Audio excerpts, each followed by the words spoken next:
Step in business registration. DTI BTRCP registration. It is necessary to register your business with Department of Trade and Industry and the Bureau of Trade Regulation and Consumer Protection because you will gain the exclusive right to establish and use your business name. Second is the barangay clearance. The local government code requires all businesses to register at the barangay level. This is easy to do and a minimal fee is required. Third is registration with the local government permits and license required to ensure that standards are met and the business comply with the specific requirements of the business local. And fourth is BIR registration. The Bureau of Internal Revenue (BIR) will furnish your business with its own tax identification number and the authority to print receipts, invoice, and etc. 5 is SSS registration. The Social Security Systems offers you employees many benefits. It also benefits you as an employer in case of employee's disability or death. 6 is dollar registration. Registering with the Department of Labor and Employment is required for businesses with 5 or more workers. PhilHealth, securing membership in the government healthcare benefit system. 8 is local electric utility firms for companies locating in non-Meralco franchise area. 9 is local water utilities administration for firms locating outside Metro Manila. Securing water services, Manila Water Company and Manila Water Company for firms locating in Metro Manila. 10 is the Philippine Long Distance Telephone Co. PLDT, securing telephone services connections. And 11 is the registration with other offices. You may be required to register with other agencies or government depending on your type of business. Some examples are the Bureau of Food and Drug, Garment and Textile Board, Department of Tourism, and Philippine National Police. Business permit and license. Local clearance prior to business permit.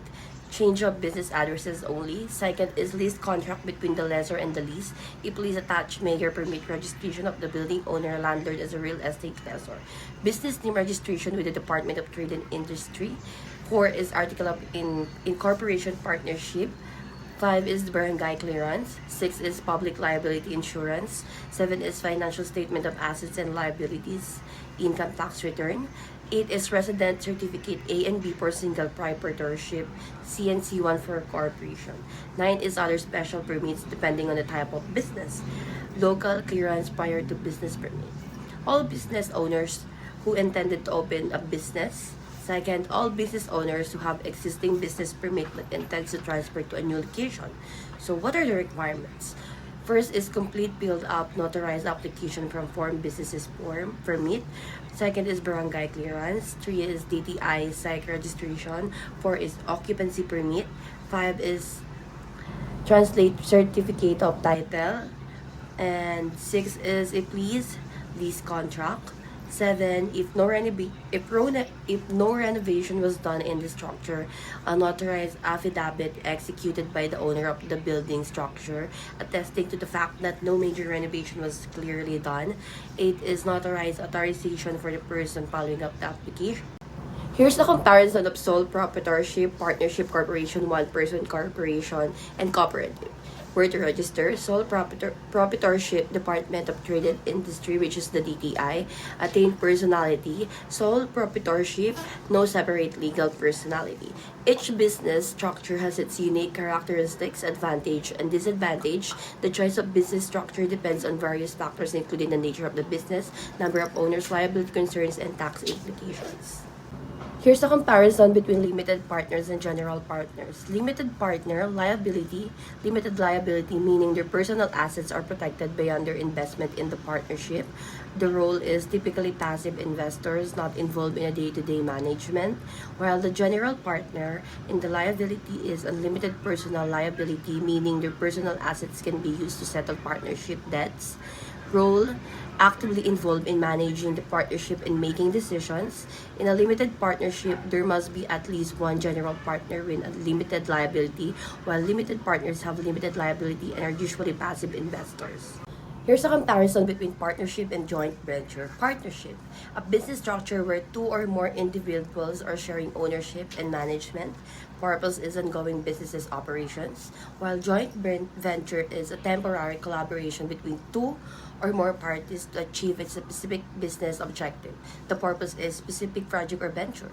Liability is depends on the joint venture agreement. Both partnerships and joint ventures allow multiple parties to collaborate and share resources, but they differ in their purpose, duration, and management structure. What are the benefits of barangay microbusinesses enterprises BMBE? First is income tax exemption.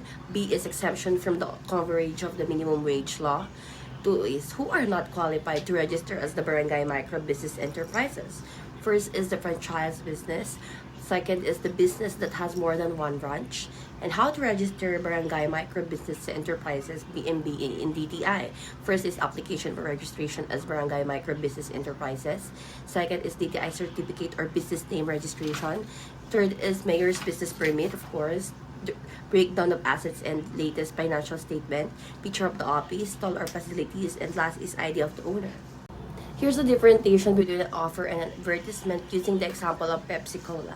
Offer and advertisements. In the case of Pepsi Cola, an advertisement would be a promotional message encouraging people to buy their product, while an offer would be a specific proposal to sell a bottle of Pepsi Cola at a specific price.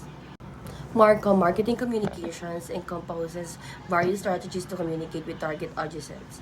5 types of marketers: advertising, sales promotion, public relations, direct marketing, digital marketing. These types of Marcom can be used individually or in combination to achieve marketing goals.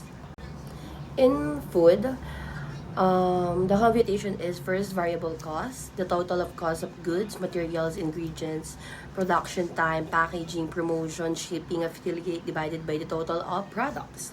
Second is fixed cost, the total of utilities, tubig, kuryente, rental, salary, labor divided by the total of products. 3 is profit margin. Add the BC and the FC, then add the profit margin. The PM for food is 100%. 4 is buffer cost. For food, there is a buffer cost. BC is 30%. 5 is tax, 12%. The subtotal of BC plus tax, 12%. 6 is total cost, 14.15. And this last price is the selling price. Round up the total cost. And sa non-food is first variable cost, the total of cost of goods, materials, ingredients, production time, packaging divided by the total of products. Second is fixed cost, the total of utilities, tubig, kuryente, rental, salary, labor divided by the total of products. Profit margin, add the VC and the FC, then add the given profit margin. Fourth is the tax 12%, the subtotal of PM plus tax 12%. 5 is total cost. And lastly is the selling price, round up the total. For return on investment, for example, if the total of investment is 100,000, you will divide it to the subtotal of the profit margin, and then total is the need to hit the goal to reach your ROI.